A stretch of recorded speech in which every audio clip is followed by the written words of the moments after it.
Vous pensez que l'IA doit être parfaite, vous prenez tout ce qu'elle dit au mot, et quand vous apercevez que l'IA fait une erreur, eh ben vous décrétez que l'IA c'est de la merde, quoi. Que cette IA c'est de la merde, ou même que toutes les IA en général c'est pas bon. Et ça c'est dommage parce que c'est pas le bon état d'esprit à avoir.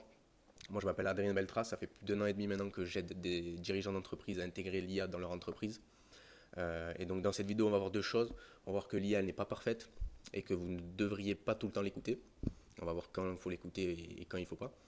Et on va aussi voir comment diminuer au maximum ce taux d'erreur en faisant des bonnes choses, des bonnes demandes à l'IA complètes. Mais comme c'est chiant à chaque fois de devoir faire des gros pavés de texte à chaque fois qu'on veut faire une simple demande à l'IA, eh ben, je vais vous donner une solution pour faire ça en littéralement 10 secondes. Donc restez bien jusqu'à la fin de cette vidéo si vous voulez voir comment faire ça et comment gagner du temps. Premièrement, il faut qu'on pose un chiffre sur la table. L'IA, c'est en général 15% de taux d'hallucination. Alors l'hallucination, c'est quoi? C'est quand l'IA va inventer des choses qui sont fausses, qui ne sont pas vérifiées. Donc en général, sur la plupart des tâches qui ont été vérifiées, c'est environ 15% de taux d'hallucination. Et quand les gens entendent ça, ben, la plupart du temps, c'est ah ouais, putain, 15% d'erreur. Ben, c'est nul, quoi. L'IA, ça marche pas. Et surtout pour ceux qui ont déjà vécu ces erreurs, qui sont passés pour des cons parce qu'ils ont envoyé des documents ou quoi, où l'IA avait fait une erreur et qu'ils n'avaient pas vérifié, ces gens-là sont d'autant plus méfiants à l'IA de manière générale par rapport à ce 15% de taux d'erreur. Mais maintenant, si on prend le nombre de l'autre côté, 15% de taux d'erreur, ça veut dire quoi? Ça veut dire que dans 85% des cas, l'IA est juste, l'IA est bonne.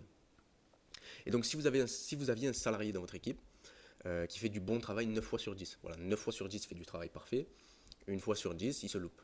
Est-ce que vous direz que c'est un mauvais salarié? Ben non, la plupart du temps vous direz que c'est un bon salarié, un très bon salarié même. Et bien l'IA c'est exactement la même chose. C'est un collaborateur, il faut voir ça comme un collaborateur. Et bien l'IA c'est exactement la même chose. C'est un outil qui est juste en général 85% du temps.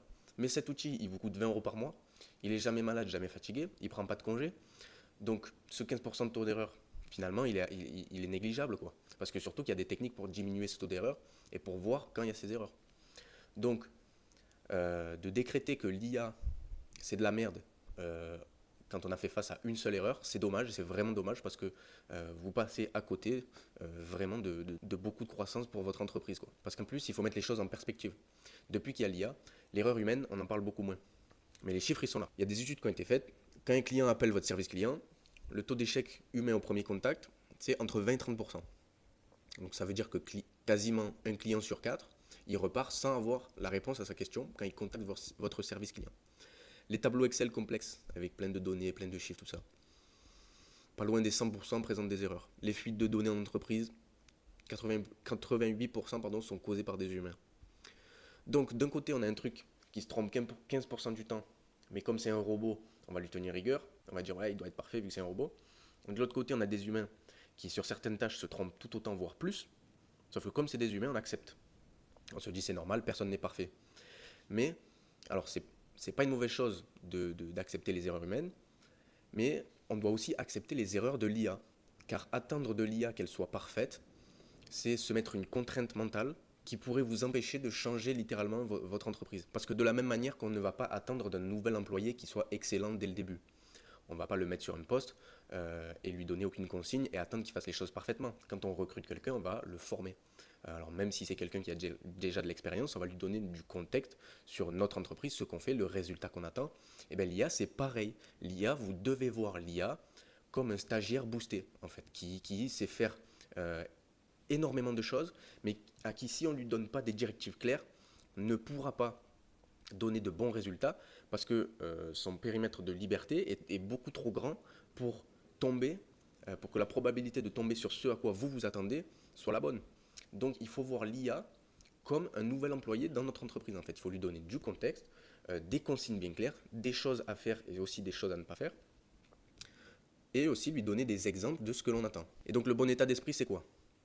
Il y a deux états d'esprit de manière générale. Il y a l'IA a dit ça, donc c'est vrai. Prendre tout ce que l'IA dit au mot comme une vérité, et ça, c'est pas le bon état d'esprit. Et il y a aussi l'IA se trompe, donc c'est nul. Et donc ça, c'est pas non plus le bon état d'esprit. Le bon état d'esprit, c'est celui que vous avez déjà avec vos équipes. C'est la tolérance, et c'est l'apprentissage, et c'est l'amélioration suite à un échec. Donc là, je vais vous montrer ce petit schéma pour comparer les humains et l'IA. Donc ici, on a la qualité du travail fourni. Et ici, on a le temps que ça prend, ou le nombre d'essais que ça prend. Voilà. Donc c'est vrai que l'IA, vu qu'elle a que 80%, enfin 85% de taux de justesse, l'IA a tendance à, dès le premier essai, nous donner quelque chose qui est juste qu'à 80% du temps.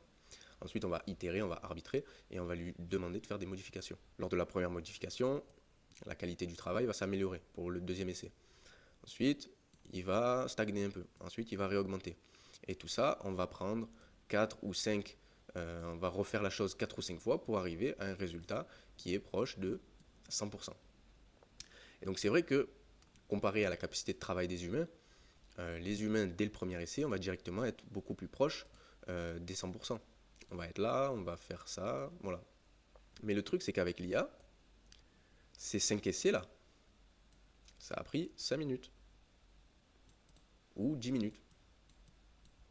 Alors qu'un humain, pour sortir une qualité de travail qui est proche de 100% dès la première fois, ça a peut-être pris 5 heures. Voilà. Donc l'IA n'est pas parfaite, c'est vrai, mais la qualité de l'IA, c'est la rapidité à comprendre ses erreurs quand on l'utilise et à s'améliorer, à améliorer le travail qui doit être fait. Là où un humain sera une qualité de travail meilleure dès le premier essai, mais ça prend beaucoup plus de temps. Donc la qualité de l'IA, c'est la vitesse. En fait. Et donc maintenant qu'on sait que l'IA se trompe 15% du temps, et que c'est normal, et qu'on sait aussi que l'humain se trompe aussi, et que c'est aussi normal, comment on fait pour avoir une qualité de travail qui s'approche de 100% grâce à l'IA? Pour faire ça, il y a deux choses.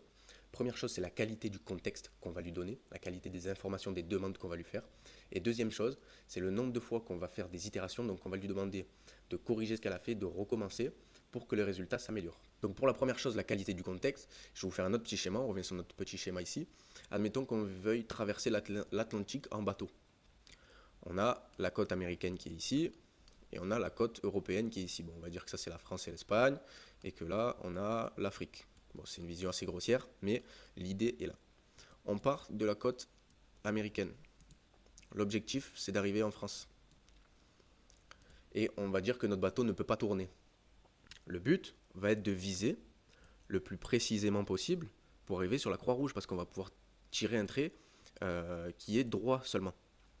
Donc si, dès le début, on a un angle possible qui est assez réduit, eh bien alors les possibilités d'arriver proche de la destination voulue sont meilleures que si l'angle de départ est beaucoup plus grand et qu'on a tout ça comme possibilité de chemin possible. Et donc l'IA, c'est pareil. L'IA, le contexte qu'on va lui donner, ça s'apparente à l'angle de braquage ici de notre bateau. Et donc plus on va être précis dans le contexte qu'on donne à l'IA, plus on va être précis dans les demandes qu'on lui fait.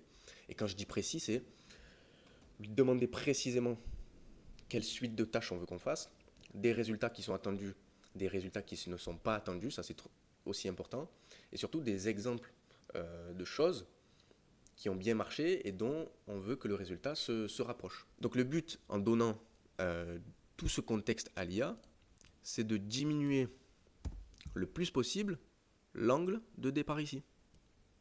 Parce que comme on a vu, si plus l'angle est serré, plus la probabilité qu'on arrive à la destination voulue est grande. Donc ça, c'était la première chose pour diminuer le taux d'erreur de l'IA.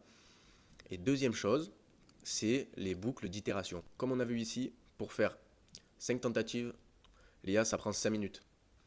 Pour faire une tentative, ça prend 5 heures à un humain pour la même tâche. Et donc, quel est l'intérêt de ça? On en revient au fait qu'il faut traiter l'IA comme un nouvel employé de votre entreprise, comme un collaborateur, et qu'il faut discuter avec elle. Quand ça ne va pas, il faut le dire. Quand ça va, il faut le dire aussi. Il faut repréciser les demandes, redire ce qu'on veut. Ne vraiment pas hésiter à même confronter l'IA elle-même sur son propre résultat, en lui disant analyse ce que tu viens de faire, mets-toi dans le rôle de ça, et analyse ce que tu viens de faire. Donc ici, j'ai un très bon exemple, c'est ce que j'ai fait lors de la préparation de cette vidéo que je suis en train de vous faire. Donc je me suis aidé de l'IA, bien évidemment, et donc je lui ai donné déjà des documents dans la base de données qui sont intégrés dans le projet. Donc je lui dis en prenant compte de ces documents. Ensuite, dans mon projet qui est ici vidéo YouTube, on a des instructions. Tu es un expert spécialiste en IA qui comprend les enjeux de l'IA pour les entreprises PME. Tu es aussi un excellent communicateur, tu sais transmettre de la valeur à travers des vidéos YouTube. Et là, je lui donne des aspects tangibles à ça, parce que tu es un excellent communicateur, ça ne veut rien dire. Comment est-ce qu'on identifie un bon communicateur? c'est-à-dire parler sans jargon, donc faire comprendre des points à une audience cible, créer des open loops d'intrigue pour garder l'attention. Ensuite, tu es un excellent collaborateur pour trouver quelles informations sont utiles, ça ne veut rien dire. Donc il faut lui donner quelque chose de tangible pour qu'elle puisse réaliser cette tâche de manière la plus précise possible. Donc faire une comparaison entre les infos qui sont présentes dans le brainstorming et choisir lesquelles apportent de la valeur réelle et activable pour l'audience. Ensuite, je donne mon audience. Donc mon audience est composée de dirigeants d'entreprise entre 5 et 15 salariés, entre 30 et 55 ans. Bon, je vous laisse tout lire pour que vous compreniez bien l'audience. Et ensuite, je donne les tâches qui sont à réaliser. Donc ça, c'est dans le prompt système. Mais ça, j'aurais très bien pu le donner ici. Ensuite, l'IA me propose un premier plan. Qu'est-ce que je fais moi? Je lui dis, mets-toi dans la peau de mon audience cible, à savoir un dirigeant d'entreprise, machin. Et imagine maintenant qu'on te propose une vidéo avec ces informations, que je propose ces deux titres, et fais-moi un rapport si la valeur est assez compréhensible et si tu arrives à sortir quelque chose actionnable de la vidéo. Donc là, je lui demande, sous un autre rôle, d'analyser son propre travail. Et donc, le rapport honnête qu'elle me sort, donc elle me sort un rapport sur les titres, je vous laisse tout lire, sur le contenu de la vidéo. La question d'un employé qui réussit, machin, la comparaison avec l'erreur humaine, elle est bien, l'analogie de l'avion, bon, j'ai utilisé un bateau au final. Sur le contenu, trop de chiffres et statistiques. La partie human in the loop est la plus faible en actionnable. Les PME sont bien, mais machin. Ensuite, du coup, moi, je lui ai refait un prompt. Ok, reste dans ce même rôle. Maintenant, si à la fin de la vidéo, je présente ça, bon, je vous laisse tout lire. Elle m'a réanalysé ce que je lui ai donné. Donc là, toute cette boucle d'itération, ça m'a pris, à tout casser, 15 minutes. Elle me redonne, des informations en tant que rôle qu'elle joue dans mon audience. Et ensuite, je lui donne, ok, super, maintenant remets-toi dans le pot de l'expert IA et intègre-moi ce feedback. Et tout ça, ça m'a pris 15 minutes. Là où si j'avais tout rédigé moi-même, je m'étais posé les questions moi-même, écrire ce script, enfin ce plan de script, ça m'aurait pris une première heure. Ensuite, écrire le script complet, ça m'aurait pris 3 heures. Là, maintenant, écrire ce script, en tout et pour tout, ça m'a pris 1 heure et demie. Voilà. Donc maintenant qu'on sait que pour réduire le taux d'erreur de l'IA, il faut lui donner un bon contexte, des bonnes consignes, des bonnes informations, et il faut faire des boucles d'itération. Pourquoi il y a encore beaucoup de dirigeants qui ne le font pas? Eh bien parce que c'est chiant. Voilà, c'est chiant de devoir faire des gros pavés à chaque fois qu'on veut faire une demande simple à l'IA, écrire des longs textes, remettre le contexte, remettre l'audience. Voilà, c'est chiant de devoir taper au clavier, ça prend des plombes, il y a 1000 choses à écrire, c'est chiant. Pour résoudre ce problème, il y a 2 solutions. La première, c'est celle que vous allez pouvoir mettre en place tout de suite. Donc voilà, dès la fin de cette vidéo, vous allez pouvoir le faire. Et vous allez pouvoir écrire des gros pavés de texte en littéralement 20 secondes. Et la deuxième solution, c'est celle qui emmènera votre entreprise vers de nouveaux sommets. Vraiment, si concrètement vous voulez vous mettre dans l'IA, c'est cette solution qu'il va falloir intégrer. Donc la première solution, celle que vous allez pouvoir faire dès maintenant, pour faire des gros pavés de texte, c'est celle de parler au lieu d'écrire. Aujourd'hui, il y a des outils qui existent qui nous permettent de parler au lieu d'écrire. Je m'explique. Quand je vais sur l'IA, que je fais une nouvelle conversation, et qu'admettons, je veux lui demander de répondre à un email. Je pourrais faire réponds à cet email, machin, ça met 1000 ans pour faire le contexte. Là, je fais juste ça. Mets-toi dans le rôle d'un expert en service client. J'ai un client qui m'a fait une demande de SAV sur son produit qu'il a acheté la semaine dernière. Le problème, c'est ça. Il me demande un remboursement, mais moi, je pense que le remboursement n'est pas nécessaire car telle raison. Aide-moi à lui écrire un mail pour lui répondre. Vous avez vu, ça m'a pris 30 secondes. Et là, j'ai pas parlé beaucoup.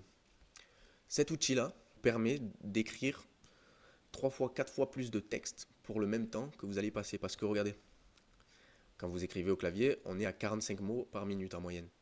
Quand vous parlez, on peut atteindre des vitesses de 220 mots par seconde. Donc le levier à utiliser ça, il est impressionnant, il est incroyable. Parce que vous n'êtes plus pendant des heures à taper sur votre clavier comme ça. Vous allez juste parler. Et le fait de parler, ça va beaucoup plus vite. Quand on parle, on est beaucoup plus créatif parce que les choses nous viennent comme ça. On n'a pas peur de faire des longs vocaux. On peut faire des vocaux de 1 minute, 2 minutes, où clairement on discute avec l'IA. On discute avec l'IA comme on discuterait avec un nouvel employé, ou même un employé de longue date, à qui on demanderait de faire des choses, demanderait de faire une tâche, en lui donnant du contexte, en lui donnant des directives, des choses à faire, à ne pas faire. Et on en revient à mon point, qui est qu'il faut traiter l'IA comme un collaborateur de votre entreprise. L'IA, c'est un outil, c'est vrai, c'est un robot, mais au plus on va traiter l'IA de manière humaine, au plus, on va avoir des résultats qui se rapprochent de la qualité humaine. Donc ça, c'était la première chose. L'outil que j'utilise ici, c'est Whisperflow. C'est celui que je vous conseille ici. À l'heure où je fais cette vidéo, on est le 16 mars, je crois. Donc peut-être que au temps où vous verrez cette vidéo, eh ben, cet outil-là ne sera plus là, ou peut-être qu'il y en aura d'autres. Mais en tout cas, la fonction restera la même, et je pense pour moi c'est la meilleure à l'heure actuelle pour faire des longs prompts, et c'est celle qui restera pendant longtemps. Et donc la deuxième chose pour intégrer l'IA le mieux possible dans votre entreprise, c'est de l'intégrer, de l'enraciner au niveau des process. Je m'explique. Il ne faut plus voir l'IA comme un simple chatbot, ChatGPT, Claude, où on va venir poser des questions. Il faut essayer, il faut honnêtement s'intéresser, il faut vraiment être ouvert d'esprit là-dessus, à transformer sa façon de travailler au niveau process, pour mettre l'IA au premier plan. Et comment on fait ça? Il ne faut plus penser en termes de rôle dans une entreprise, mais il faut penser en termes de process. Demain, vous allez avoir besoin de recruter un directeur marketing pour s'occuper de vos publicités ou de votre communication globale. Bref. Au lieu de penser, j'ai besoin de recruter un directeur marketing ou de remplacer mon directeur marketing, il faut essayer de penser au niveau process. Il va falloir venir décortiquer le travail d'un directeur marketing en tâches et en sous-tâches. Alors je vais essayer de bien m'expliquer pour essayer en fait de que fait ce collaborateur que vous allez recruter tout au long de sa journée. Donc ce directeur marketing, qu'est-ce qu'il va être amené à faire quand il veut créer une pub? Première étape, il va trouver une idée. Une fois qu'il a trouvé l'idée, deuxième étape, il va faire le packaging de l'idée. Donc il va trouver le titre et la miniature de la vidéo si c'est une vidéo YouTube par exemple. Troisième étape, il va rédiger le contenu de cette vidéo YouTube. Ensuite, troisième étape, il va venir affiner, ajuster. Et ensuite, quatrième étape, étape suivante, il va poster ce contenu. Maintenant, toutes ces tâches, on va les diviser en sous-tâches. Première étape, trouver des idées de contenu. Il va venir donc regarder ce que les autres ont fait, ce qui a marché, ce qui a moins marché, ce que lui a déjà fait par le passé, ce qui a bien marché, ce qui a moins bien marché. Et avec ça, il va comparer, ajuster et il va trouver l'idée. Ici, qu'est-ce qu'on peut automatiser? On peut automatiser la veille chez le concurrent, on peut automatiser le fait de comparer tout ce qui a déjà été fait, ce qui a bien marché, ce qui a moins bien marché. Ensuite, quand il va faire le packaging de l'idée, on peut automatiser le fait de proposer 10 à 15 propositions de titres pour la vidéo, où ensuite l'humain vient vérifier lequel il préfère ou lui en demander d'autres. On peut essayer de automatiser soit le fait de faire la miniature YouTube, soit de proposer des idées de miniature YouTube en fonction encore une fois de ce qui a déjà été fait. Donc ensuite il va venir rédiger le contenu de cette vidéo, donc ça c'est la grosse tâche. Donc ça on peut le diviser en sous-tâches. Il va rédiger le plan, il va rédiger les titres des parties, les contenus de chaque partie. Ça aussi on peut l'automatiser avec des intelligences artificielles qui vont proposer des parties, des titres. L'humain va venir vérifier, ajuster, comparer, lui demander d'autres propositions. Ensuite, on a le montage vidéo, donc ça, soit on peut le faire assister par IA, soit on le laisse faire par un humain. Ensuite, on a le post de la vidéo, qu'on va venir aussi pouvoir automatiser en planifiant le post de la vidéo. Donc tout ça, ce qu'on vient de faire, c'est qu'on a pris le rôle, qui est directeur marketing, et on l'a divisé sa journée en tâches, puis en sous-tâches. Et il faut essayer de diviser chaque tâche et chaque sous-tâche en le plus de tâches possible jusqu'à ce qu'on arrive à des tâches qui ne soient plus diminuable. En gros, jusqu'à ce que la tâche soit vraiment concrète, terre à terre, c'est-à-dire écrire un titre de vidéo YouTube par exemple. Ça, c'est quelque chose qu'on ne peut plus diminuer. Et donc, il faut essayer de réduire au maximum, de diviser ça au maximum pour voir au niveau des sous-tâches et de manière très précise quel process unique on peut automatiser. Et donc, une fois qu'on a automatisé toutes ces petites tâches, tous ces process uniques, on se retrouve avec un gros process complet, donc qui est la création d'une vidéo YouTube, où la plupart du travail qui est à faire, du travail concret, va être automatisé et où l'humain va juste venir vérifier, orienter l'IA, lui dire ce qui va et ce qui ne va pas. Et encore une fois, communiquer avec elle comme si c'était un stagiaire boosté ou un nouvel employé boosté à qui on va donner vraiment le travail pur et dur à faire et à qui nous, en tant que dirigeants, on va venir juste dire ce qui va bien, ce qui ne va pas et ajuster les résultats. Et donc c'est comme ça que vous allez pouvoir mettre l'IA au premier plan dans votre entreprise. Donc pour résumer tout ce qu'on a vu dans cette vidéo, l'IA elle se trompe 15% du temps, ça veut dire que 85% du temps elle est bonne. Ça il faut le prendre en compte. Il y a des techniques qui sont faites pour réduire au maximum ce taux d'échec dès le début, c'est-à-dire donner le bon contexte, être clair dans ce qu'on demande à l'IA, faire des bons prompts, je vais vous le répéter souvent sur cette chaîne YouTube, mais c'est vraiment important. Ensuite, faire des boucles d'amélioration, regarder, dire ce qui ne va pas, lui dire de refaire, lui dire d'analyser son propre contenu, faire des boucles, vraiment, faites vraiment des boucles d'amélioration, c'est important parce que c'est comme ça qu'on arrive à de bons résultats avec l'IA. Donc si vous êtes intéressé pour mettre l'IA au premier plan dans votre entreprise, gagner des dizaines d'heures par semaine et donc augmenter considérablement votre chiffre d'affaires, je vous laisse prendre une session de découverte de l'IA avec moi, donc il y a le lien en description. Donc dans cette session, on va analyser un peu votre business, qu'est-ce que vous faites au quotidien, comment on pourrait décortiquer du coup vos tâches quotidiennes pour mettre de l'IA et comment on pourrait vous faire gagner plusieurs heures par mois et augmenter votre chiffre d'affaires.